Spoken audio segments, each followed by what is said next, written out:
ओम श्री परमात्मने नमः।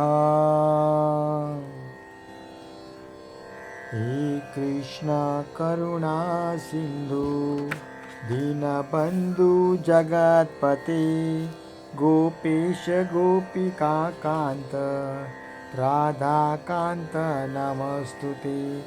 तप्त कांचन गौरांगी राधे वृंदावनेश्वरी वृषभानुसुते देवी प्रणमामि हरिप्रिये। वाञ्छाकल्पतरुभ्यश्च कृपा सिन्धुएव च पतितानां पावनेभ्यो वैष्णवेभ्यो नमो नमः। श्रीकृष्ण चैतन्य प्रभु नित्यानंद श्री अद्वैत गदाधर श्रीवासादि गौरभक्तवृंद। हरे कृष्ण कृष्ण कृष्ण हरे हरे, हरे राम राम राम हरे हरे। श्रीमद् भगवत गीता अध्याय 1 श्लोक 39।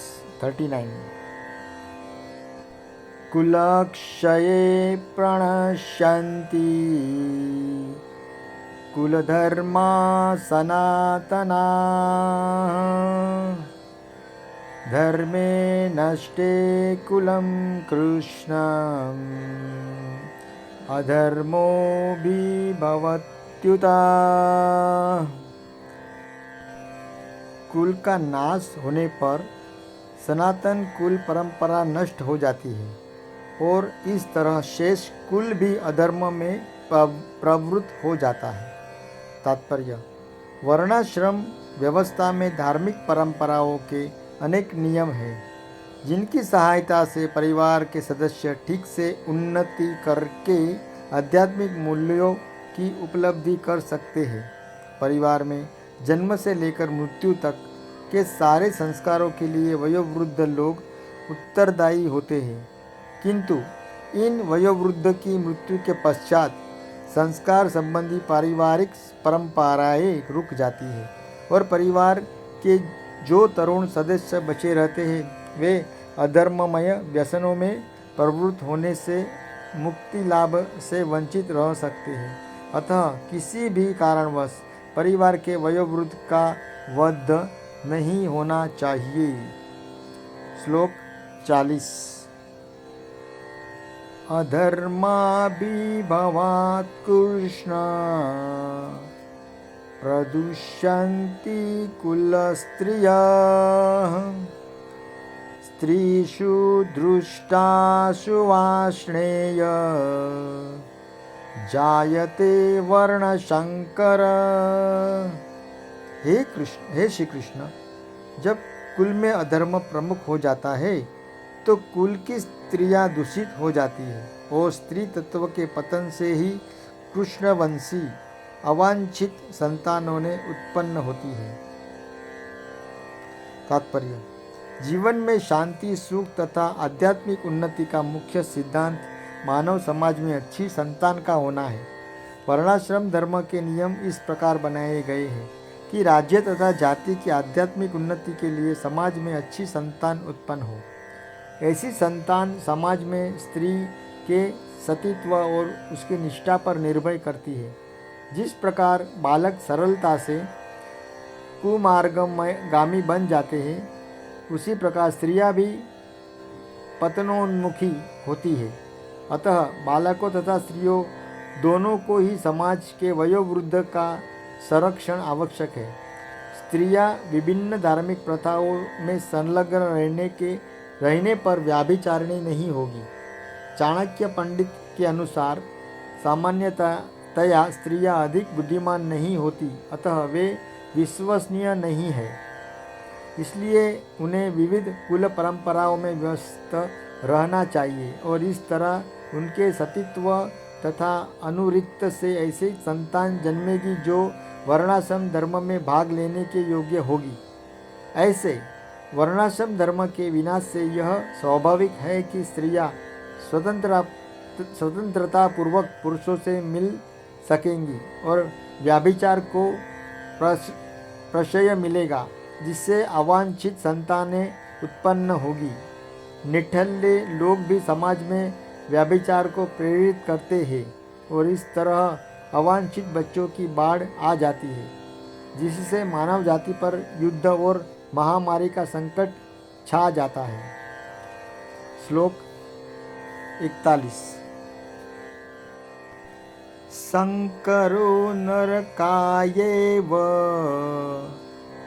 कुलज्ञानानकुलस्य च पतन्ति पितरो हेषा लुप्तपिंडोदक क्रिया। अवांछित संतानों की वृद्धि से निश्चय ही परिवार के लिए तथा पारिवारिक परंपरा को विनष्ट करने वालों के लिए नारकीय जीवन उत्पन्न होता है।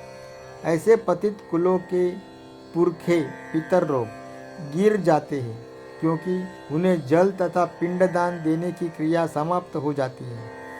तात्पर्य: सकाम कर्म के विधि विधान के अनुसार कुल के पितरों को समय समय पर जल तथा पिंडदान दिया जाना चाहिए। यह दान विष्णु पूजा द्वारा किया जाता है, क्योंकि विष्णु को अर्पित भोजन के उच्छिष्ट भाग प्रसाद के खाने से सारे पाप कर्मों से उद्धार हो जाता है। कभी कभी पितरगण विविध प्रकार के पाप कर्मों से ग्रस्त हो सकते हैं और कभी कभी उनमें से कुछ लोग स्थूल शरीर प्राप्त न हो सकने के कारण उन्हें प्रेतों के रूप में सूक्ष्म शरीर धारण करने के लिए बाध्य होना पड़ता है। अतः जब वंशों द्वारा पितरों को बचा प्रसाद अर्पित किया जाता है तो उनका प्रेत योनि या अन्य प्रकार के दुखमय जीवन से उद्धार होता है। पितरों को इस तरह की सहायता पहुंचाना कुल परंपरा है। और जो लोग भक्ति का जीवन यापन नहीं करते, उन्हें ये अनुष्ठान करने होते हैं। केवल भक्ति करने से मनुष्य सैकड़ों क्या हजारों पितरों को ऐसे संकटों से उबार सकता है। श्रीमद् भागवतम 11:5-41 में कहा गया है,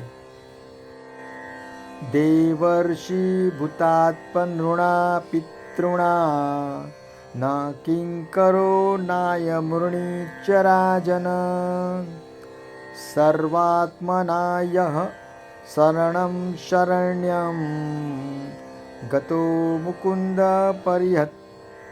परिहत्य कृतम। जो पुरुष अन्य समस्त कर्तव्यों को त्याग कर मुक्ति के दाता मुकुंद के चरण कमलों की शरण ग्रहण करता है और इस पथ पर गंभीरता पूर्वक चलता है, वह देवताओं, मुनियों, सामान्य जीवों, स्वजनों, मनुष्यों या पितरों के प्रति अपने कर्तव्य या ऋण से मुक्त हो जाता है। श्री भगवान की सेवा करने से ऐसे दायित्व अपने आप पूरे हो जाते हैं। श्लोक 42।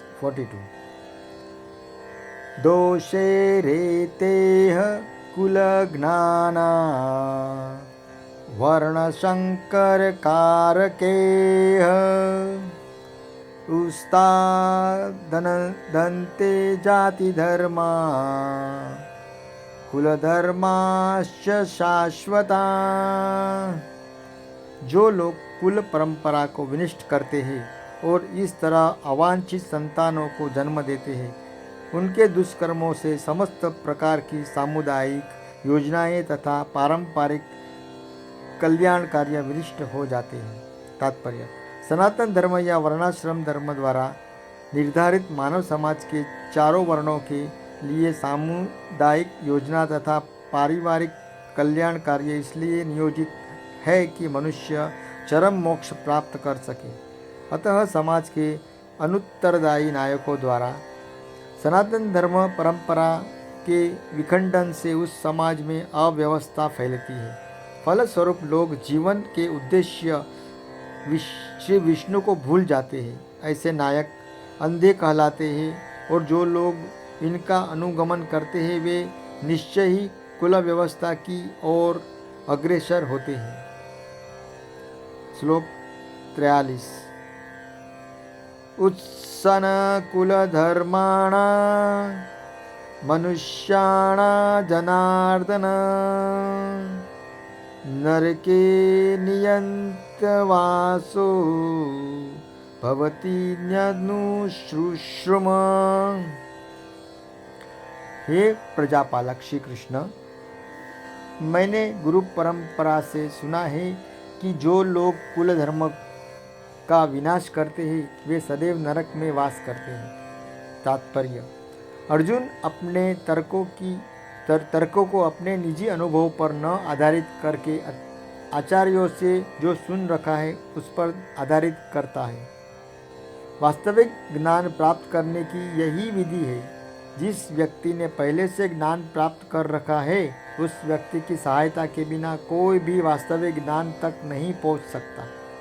वर्णाश्रम धर्म की एक पद्धति के अनुसार मृत्यु के पूर्व मनुष्य को पाप कर्मों के लिए प्रायश्चित करना होता है।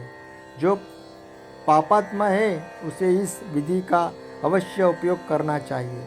ऐसे किए बिना मनुष्य निश्चित रूप से नरक भेजा जाएगा, जहाँ उससे अपने पाप कर्मों के लिए कष्टमय जीवन बिताना होगा। श्लोक 44 अहो बत महत्पापं कृतं व्यवसिता वयं यद्राजसुखलोभेन हन्तु स्वजनमुद्धता। ओह, कितने आश्चर्य की बात है कि हम सब जनद्य पाप कर्म करने के लिए उद्यत हो रहे हैं। राजसुख भोगने की इच्छा से प्रेरित होकर हम अपने ही संबंधियों को मारने पर तुले हैं। तात्पर्य: स्वार्थ के वशीभूत होकर मनुष्य अपने सगे भाई, बाप या माँ के वध जैसे पाप कर्म में प्रवृत्त हो सकता है। विश्व के इतिहास में ऐसे अनेक उदाहरण मिलते हैं, किंतु श्री भगवान का साधु भक्त होने के कारण अर्जुन सदाचार के प्रति जागरूक है, अतः वह ऐसे कार्यों से बचने का प्रयत्न करता है। श्लोक 45 यदि माम प्रतीकारम् अमस्त्रशस्त्रपाणयम् धृतराष्ट्रारणे हन्युः ततन्मे क्षेमतरं भवेत्। यदि शस्त्रधारी धृतराष्ट्र के पुत्र मुझ निहत्थे तथा रणभूमि में प्रतिरोध न करने वाले को मारे तो यह मेरे लिए श्रेयस्कर होगा। तात्पर्य: क्षत्रियों के युद्ध नियमों के अनुसार ऐसी प्रथा है कि निहत्थे तथा विमुख शत्रु पर आक्रमण न किया जाए, किंतु अर्जुन ने निश्चय किया कि शत्रु भले ही इस विषम अवस्था में उस पर आक्रमण कर दे, किंतु वह युद्ध नहीं करेगा। उसने इस पर विचार नहीं किया कि दूसरा दल युद्ध के लिए कितना उद्यत है। इन सब लक्षणों का कारण उसकी दयाद्रता है, जो श्री कृष्ण के महान भक्त होने के कारण उत्पन्न हुई है। संजय उवाच। श्लोक 46 एवमुक्तावार्जुनः संख्ये रथोपस्थ उपाविशत विसृज्य शशरं चापं शोकसंविघ्नमानसः।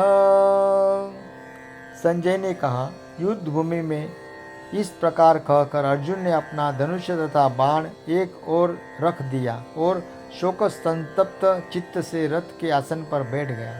तात्पर्य: अपने शत्रु की स्थिति का अवलोकन करते समय अर्जुन रथ पर खड़ा हो गया था, किंतु वह शोक से इतना संक्षिप्त हो उठा था कि अपना धनुष्य बाण एक ओर रखकर रथ के आसन पर पुनः बैठ गया। ऐसा दयालु तथा कोमल हृदय व्यक्ति जो श्री भगवान की सेवा में रत हो, आत्मज्ञान प्राप्त करने के योग्य है। इस प्रकार श्रीमद् भगवद गीता के प्रथम अध्याय कुरुक्षेत्र के युद्ध स्थल में सैन्य निरीक्षण का भक्ति वेदांत तात्पर्य पूर्ण हुआ। श्री कृष्णार्पणमस्तु। आज हमारा अध्याय एक पर पूरा हो गया है।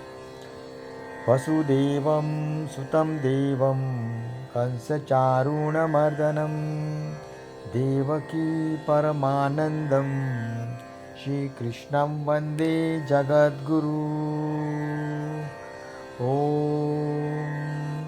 हरे कृष्णा कृष्ण कृष्ण हरे हरे, हरे राम राम राम हरे हरे।